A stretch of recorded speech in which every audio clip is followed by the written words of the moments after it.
Sheikh, if I have a doubt while praying that if I missed a rak'ah or a prostration, what should I do? If you have a doubt of what?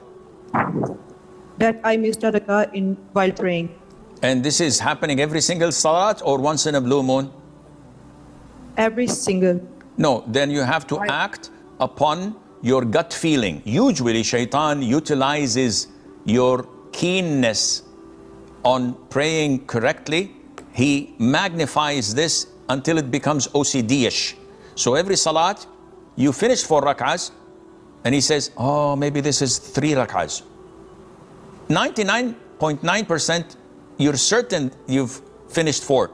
But this 0.01%, he magnifies it and makes you doubt yourself. And he says, add 1 for the sake of being sure. Rather, it's best to be safe than sorry.